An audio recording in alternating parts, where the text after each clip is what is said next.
చేసుకోవాలని ఇంత దూరం వచ్చి ఉన్నాను మహాభాగా. ఆలస్యం ఎందుకు కానివ్వండి. చిత్తం అన్నింటికంటే చిత్రమైనది ఏది? అన్నింటికన్నా నువ్వు చిత్రమైనది ఈశ్వర నివాసం. అత్యంత సుందరమైనది ప్రకృతి. అత్యంత భయంకరమైనది ఏది?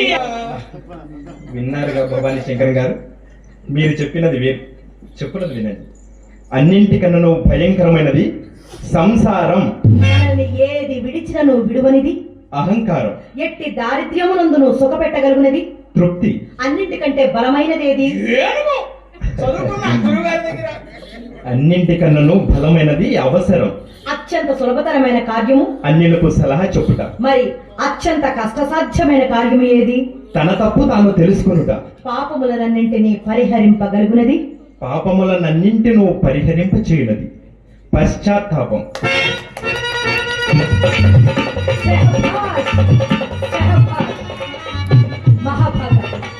భాగ్యవశమున నా ప్రశ్నలకు ఉత్తరములు చెప్పగలిగిన వారిని ఇంత కాలములకు చూడగలిగితే చంద్రుడికి నూరు పోగువని తమ అద్వితీయమైన పాండిత్యములకు ఏమిచ్చి మీ రుణము తీర్చుకోగలను. ఈ అంగుళీకమును బహుకరించుతున్నాను, తమకు కాదనక స్వీకరించవలను.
నాకు కానుక, మీరు నా ఇంటికి వచ్చారు, నేనుగా మీకు కానుక ఇవ్వాలి.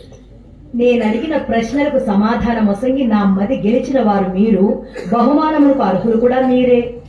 అట్లయినా నేను తమకు ప్రశ్న అడిగాను, దానికి సమాధానం వసంగి నాచే బహుమానం పొందాను. ఏదో బయట బండి కట్టుకోవాలి. ఎన్నో అయ్యా, కాస్త నాన్నగారు వచ్చారు.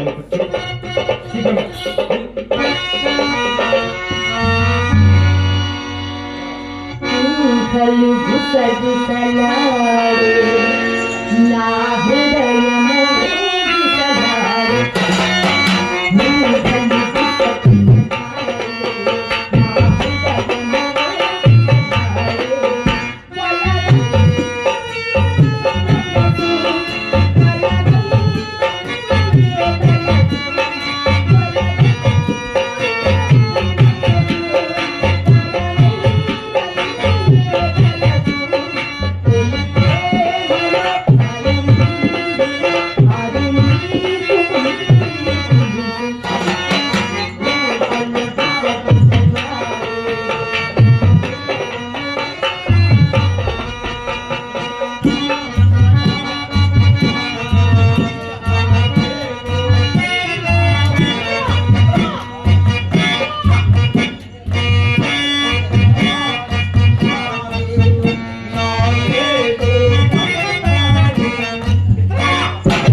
నాన్నగారు వచ్చారా?